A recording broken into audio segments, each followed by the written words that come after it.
छात्रगण, Saraswati group of education में मैं परिभाग्यश्री आप सभी का हार्दिक स्वागत करती हूँ। आज का हमारा विषय है हिंदी। तो सबसे पहले मैं आपको ये बात बता देती हूँ कि आप लोगों ने कई सारी बातें सुनी होगी हमारे भारत के बारे में और भारत के जवानों, जो सैनिकों हैं, जो हमारे देश की रक्षा करते हैं, कितनी सारी बातें सुनी है। और आपको पता है हम 15 अगस्त, 26 जनवरी ये सब हमारे राष्ट्रीय पर्व है, तो वे हम मनाते हैं। लेकिन आज मैं आपको जो बात बताने वाली हूँ वे कवि कहते हैं, इस भारत के नव युवाओं को नव चेतना जगाने के लिए जो बात कहते हैं वो काव्य आज मैं आपको पढ़ाने वाली हूँ, जिसका नाम है उठो धरा के अमर सपूतों। तो छात्र, यह काव्य है, पद्य है, जिसका नाम है उठो धरा के अमर सपूतों, जिसके कवि है द्वारिका प्रसाद माहेश्वरी। तो सबसे पहले हम कवि का परिचय ले लेते हैं। द्वारिका प्रसाद माहेश्वरी का जन्म 1 दिसंबर 1916 को रोहता, आगरा, उत्तर प्रदेश में हुआ था। 29 अगस्त 1998 में उनकी मृत्यु हुई। उनके 6 काव्य संग्रह और 2 खंड काव्य, 26 बाल साहित्य, 3 कहानी संग्रह तथा अन्य साहित्य भी प्रकाशित है। इतना ऊंचा उठो, उठो धरा के अमर सपूतों, कौन सिखाता है चिड़ियों को, चंदा मामा आ पुनः नया निर्माण करे, माँ यह वसंत ऋतु, हम सब सुमन उपवन के, उनकी प्रसिद्ध कृतियां है। अब कवि परिचय के बाद पद्य देखते हैं। उठो धरा के अमर सपूतों, पुनः नया निर्माण करे। इसमें कवि क्या कहते हैं कि हे भारत माता के अमर पुत्रों, गुलामी की रात अब बीत गई है और आजादी का सवेरा हुआ है। क्या कहते हैं? हे भारत के सपूतों, अब गुलामी की रात बीत गई है और आजादी का सवेरा हुआ है। इसके बाद है पुनः नया निर्माण करो, कुछ नया करो, कुछ नवयुग की स्थापना करो। ऐसा जन जन के जीवन में फिर से नव स्फूर्ति, नव प्राण भरो। अब क्या कहते हैं? अब तुम अज्ञान आलस की नींद से जागो और देश के नव निर्माण में लग जाओ। तुम्हें देशवासियों के जीवन में फिर से नया उत्साह भरना है, उनमें नए प्राण का संचार करना है। पहली पंक्ति में कवि कहते हैं, हे भारत माता के अमर पुत्रों, गुलामी की रात अब बीत गई है और आजादी का सवेरा हुआ है। अब तुम अज्ञान आलस्य की नींद को त्यागो और वहां से जाग जाओ और देश के नव निर्माण में लग जाओ। क्या कहते हैं कवि? देश के नव निर्माण करने में तुम लग जाओ। तुम्हें देशवासियों, यहाँ पे है जन जन के जीवन में फिर से नव स्फूर्ति, नव प्राण भरो। इसका मतलब है तुम्हें देशवासियों के जीवन में फिर से नया उत्साह भरना है, उनमें नए प्राण का संचार करना है। अब आगे की पंक्ति में क्या कहते हैं कवि? नई प्रात है, नई बात है। इसका मतलब है आजादी की नई सुबह। ये जो बात हो रही है, जो हमने 15 अगस्त 1947 में हमारा देश आजाद हो गया था, तब के बाद जो गुलामी चली गई थी, उसके बाद जो सुबह है, वे कवि कहते हैं कि हे नवयुवकों, तुम नए इसमें निर्माण करो। अब क्या कहता है? नई प्रात है, आजादी की नई सुबह में नई चर्चाएं हो रही है, नई बात है, मतलब नई चर्चाएं हो रही है, नई किरणें है, ज्योति नहीं। अब इसके आगे कहते हैं कि नए विचारों की किरणें फैल रही है, ज्योति नहीं यानी फैल रही। उसके आगे कहते हैं नई उमंगे, नई तरंगे, नई आस है, सांस नहीं। सब अपने जीवन में नए प्रकाश का अनुभव कर रहे हैं। लोगों के मन में नई उमंगे है और नए हौसले की नई लहरें है। इसके बाद है युग युग के मुरझे सुमनों में नई नई भरो युग युग के मुरझे सुमनों में। इसका मतलब होता है कि आज देशवासी खुलकर सांस ले रहे हैं, क्योंकि हमें आजादी मिल गई है, हम गुलामी से छूट गए हैं। तुम्हें युग के मुरझाए हुए फूलों को नई मुस्कान देनी है, उन्हें फिर से खिलना है। इसमें कवि क्या कहते हैं, नई प्रार्थना वहां से लेकर कि आजादी की नई सुबह में नई चर्चाएं हो रही है, नए विचारों की किरणें फैल रही है, सब अपने जीवन में नए प्रकाश का अनुभव कर रहे हैं। लोगों के मन में नई उमंगें हैं और हौसले की नई लहरें हैं। सबके मन में नई आशाएं हैं। आज देशवासी खुलकर सांस ले रहे, क्योंकि गुलामी थी तब तक हमें अंग्रेजों का जो कहते थे वे कार्य सब लोग करते थे, लेकिन अब तो आजादी मिल चुके, इसीलिए सबके मन में जो है वे खुलकर सांस ले रहे हैं। तुम्हें युग के मुरझाए हुए फूलों को नई मुस्कान देनी है। हे देशवासियों, हे अमर सपूतों, ये जो फूल मुरझा गए हैं, जो कुछ भी हुआ जिसके कारण उसको तुम्हें मुस्कान देनी है, उन्हें फिर से खिलना है। तुम कुछ ऐसा करो जिसके कारण जो लोगों की मुस्कान चली गई है, जो मुरझाए हुए हैं, उसके पास फिर से फूलों की तरह मुस्कान वापस आ जाए और वे फूलों की तरह खिल जाए। अब मैंने आप लोगों को बताया कि भारत अब आजाद हो चुका है, गुलामी हमसे छूट गई है, तो इसके कारण प्रकृति में भी नया परिवर्तन आया है। देखते हैं, डाल डाल पर बैठे विहग कुछ, डाल डाल विहग यानी पक्षी। आजादी की इस सुबह में प्रकृति भी आनंदित है। डाल डाल पक्षी ये सब है, वे हमारे प्रकृति के तत्व है। तो पेड़ों की डालों पर बैठे पक्षियों के स्वरों में भी नवीनता है। पेड़ों की डालों में जो कौन बैठे हैं डालिया में, विहग, विहग यानी पक्षी, उसमें भी नवीनता है। नए स्वरों में गाते हैं। वे क्या करते हैं, वे भी जैसे खुशी का कोई गीत गा रहे हो ऐसा लगता है। कवि क्या कहते हैं कि पेड़ों की डालियों में भी जो पक्षी बैठे हैं वे भी कुछ खुशी के गीत गा रहे हैं। इसके आगे है, गुनगुन गुनगुन गुनगुन करते भौरे मस्त उधर मंडराते हैं।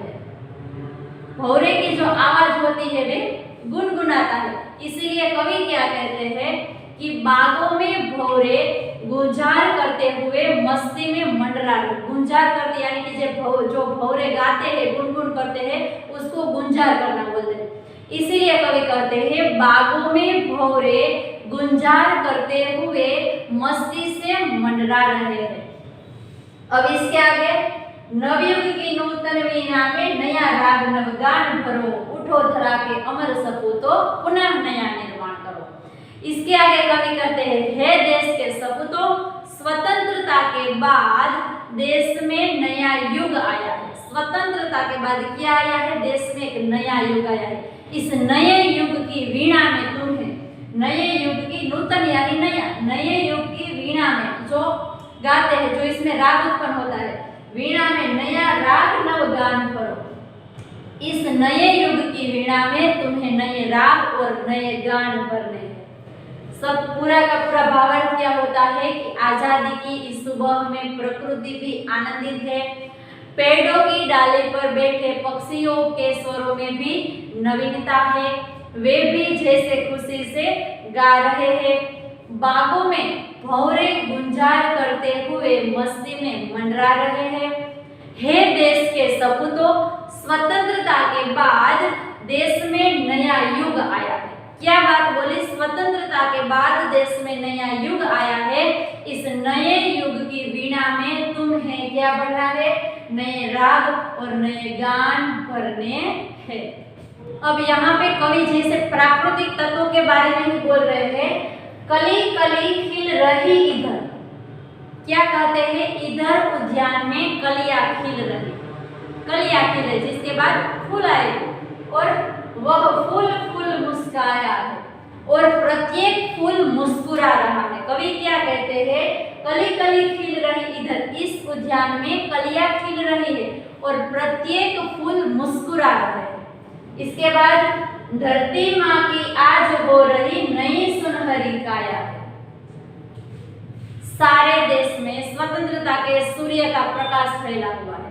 ऐसा लगता है जैसे भारत माता यानी कि धरती माता का जो शरीर है आज सुनहरा हो रहा है। इसके बाद कहते हैं नूतन मंगलमय ध्वनियों से गुंजित जग उद्यान करो, उठो धरा पे अमर सपूतो, पुनः नया निर्माण करो।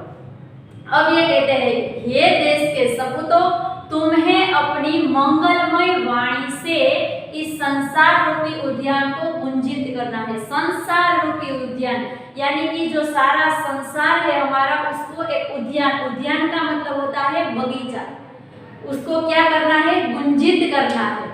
अब सारे पंक्ति का मैं भावार्थ आपको बताती हूँ। इस उद्यान में कलियां खिल रही है और प्रत्येक फूल मुस्कुरा रहे हैं।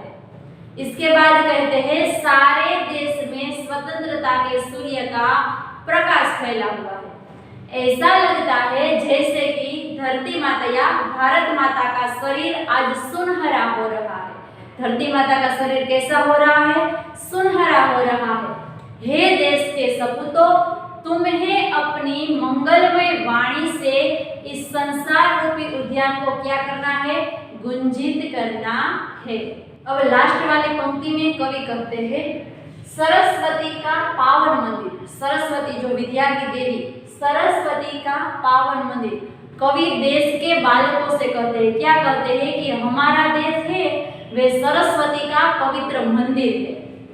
इसके बाद है शुभ संपत्ति तुम्हारी, हमारा देश है जो सरस्वती का पवित्र मंदिर है। उसके बाद क्या कहते हैं यहाँ की कल्याणकारी सारी विद्या है तुम्हारी संपत्ति है। संपत्ति यानी जो पैसे है उसकी बात नहीं करते, लेकिन यहाँ पे विद्या रूपी संपत्ति की बात करते हैं। क्या कहते हैं कि यहाँ की कल्याणकारी जो तुम्हारे लिए शुभ है वे सारी विद्याएं ही तुम्हारी संपत्ति है। उसके बाद है तुम में से हर बालक इसका, तुम में से ये जो सब तुम हो किसके बालक है? सरस्वती के। तुम में से प्रत्येक बालक इस विद्या मंदिर का रक्षक और पुजारी है। विद्या रूपी मंदिर का तुम्हें रक्षा करना है, तुम्हें उसकी पूजा करनी है, रक्षक और पुजारी है। इसके बाद सत सत दीपक जला ज्ञान के नवयुग का आह्वान करो। सत सत दीपक ये कहते हैं तुम्हें यहाँ ज्ञान के सैकड़ों दीपक, सत सत बार हम लोग बोलते हैं आपको सत सत नमन हो, सत सत नमस्कार हो, ऐसा बोलते हैं, लेकिन यहाँ पे है तुम्हें यहाँ ज्ञान के सैकड़ों दीपक जलाने हैं। कोई एक दो तीन ऐसा नहीं, लेकिन सैकड़ों दीपक जलाने हैं और नए युग का आह्वान करना है। लास्ट में क्या कहा है? नए युग का आह्वान करो, जिसका मतलब होता है आह्वान करो या देश के भविष्य को उज्जवल करो। यहाँ पे है ये पूरी पंक्ति का अर्थ होता है और लास्ट में आता है उठो धरा के अमर सपूतो, पुनः नया निर्माण करो। यहाँ पे कवि देश के बालकों से कहते हैं, क्या कहते हैं कि हमारा देश सरस्वती का पवित्र मंदिर है। यहाँ की कल्याणकारी सारी विद्याएं ही तुम्हारी संपत्ति है। किसकी संपत्ति है? बालकों कहते हैं तुम्हारी संपत्ति है। और इसके आगे तुम में से प्रत्येक बालक, जो तुम्हारी तरह कितने सारे बच्चे हैं, वे प्रत्येक बालक इस विद्या मंदिर का रक्षक, यहाँ पे है रक्षक और क्या है? पुजारी है। और लास्ट में कहता है सत सत दीपक जला ज्ञान के नवयुग का आह्वान करो।